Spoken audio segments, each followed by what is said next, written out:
Welcome back, ladies and gentlemen. There have been a story about the current member of parliament for Junja, that is George Koimburi. We all know that George Koimburi was abducted on Sunday and turned out on Monday, injured at a coffee plantation.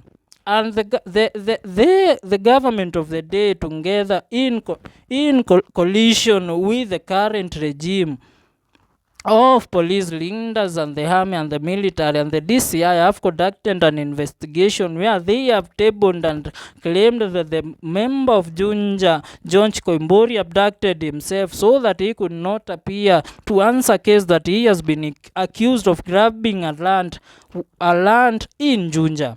The current member of parliament for Junja, George Koimburi, has been a confidant of the former deputy president of the Republic of Kenya, Rigathi Gachangua. We all know that the parliament of the day called for the arrest of the former deputy president of the Republic of Kenya and the current leader of the DCP party, that is Rigathi Gachangua. And Gachangua, together with his allies, they have been under the raid of the police. And the police have warned that they are going to arrest Gachangua no matter what. The opposition led by the DCP members, they have claimed that the police are labeling Koimburi's abduction as a calculated move because they want to arrest the former DP of the Republic of Kenya, Rigathi Gachangua, where they have said that if the government thinks that they have balls that they can accommodate or abduct Rigathi Gachangua, they should go on and they will face the wrath of the people of the Republic of Kenya for the day, because they have cited that if they abducted Koimburi so that Rigathi Gachagua would speak, and then they would abduct him and torture him, that they are going to hold a national-wide demonstration where they will face the music of the day, that the government. The recent cause for Rigathi Gachagua arrest by a section of MPs seems to have caused tension in the former deputy president's camp. A section of Gachagua allies alleged an elaborate plan by the state to trouble him in a bid to climb off his influence. They pointed to the allegation abduction of Junja member of parliament George Koimburi as the indicator of imminent wars awaiting Gachagua. Tension continues to rock former deputy president Rigathi Gachagua's faction as members express worries about his security. They are worried that he might be arrested and prefer changes against him. Led by Gatanga member of parliament Endo and Murio, the allies of Gachagua claimed there was an elaborate plan to trouble the former deputy president Rigathi Gachagua and clip his presumable growing influence, especially in Mount Kenya region. Murio saying the alleged abduction of Junja MP George Koimburi was educative and the political machination against the deserts of the state, saying the writing were already on the wall.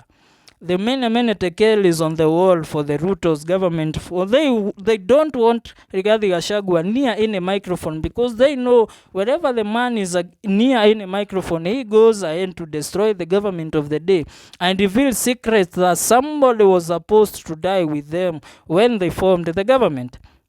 Besides Gachagua's personal troubles, the politicians also alleged a plan to sabotage the popularization of the democracy for the Citizens Party, the DCP, which was unveiled on May 15th. At the unveiling of the outfit, the former deputy president declared that it would be proposed to dislodge the United Democratic Alliance UDA party from Mount Kenya region.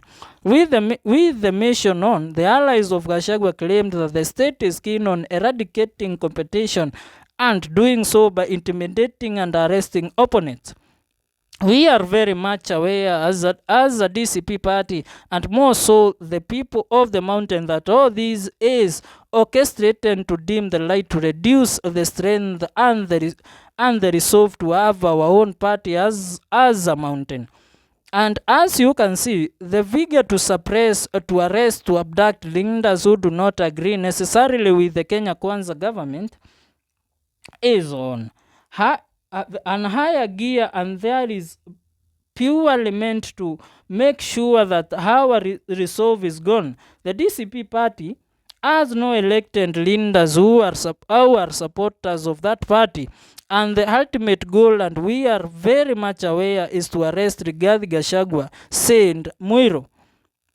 So if the government of the day is successful in arresting Gachagua, they will use the abduction of George Koibori to label him or bring down the influence of Gachagua to the Mount Kenya region. These came days after MPs aligned to President William Ruto spent time in the National Assembly to discuss the conduct of the former Deputy President of the Republic of Kenya, Rigathi Gachagua.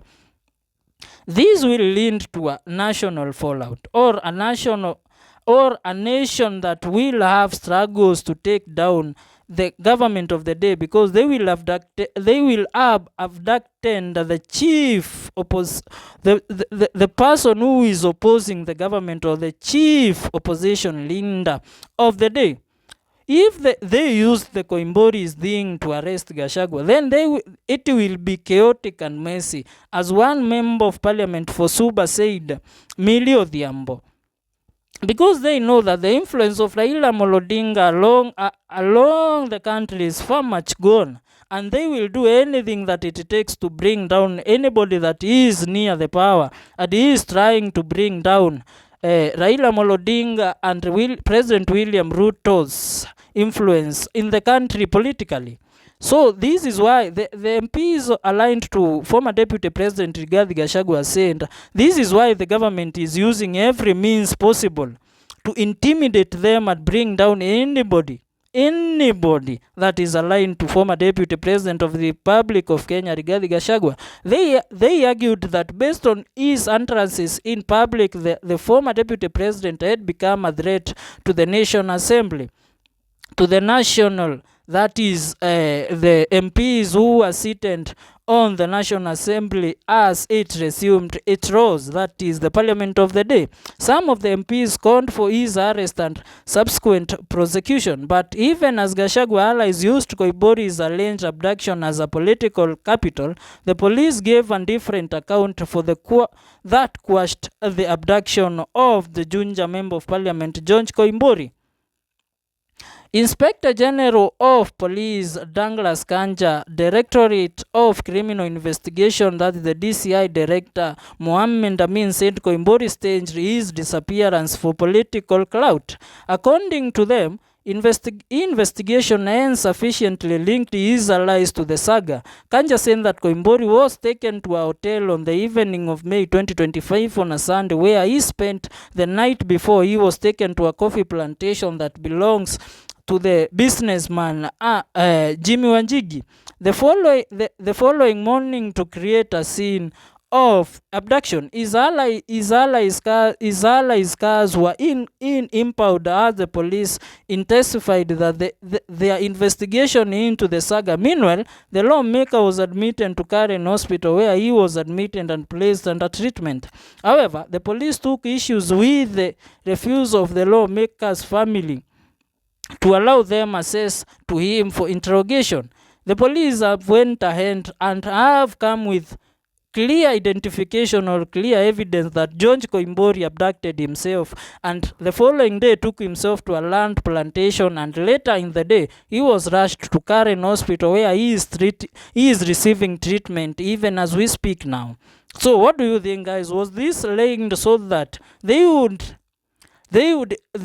orchestrate a clear plan to arrest Rigathi Gachagua, or this was done by Koimbori so that he would escape the hearing of his case that was scheduled on last Monday, that is from the Sunday that he was abducted? What do you think, guys? Leave a comment on the comment section, like, share, and don't forget to subscribe to our YouTube channel. This is Janjala Mjini KE. Let's meet on our next video.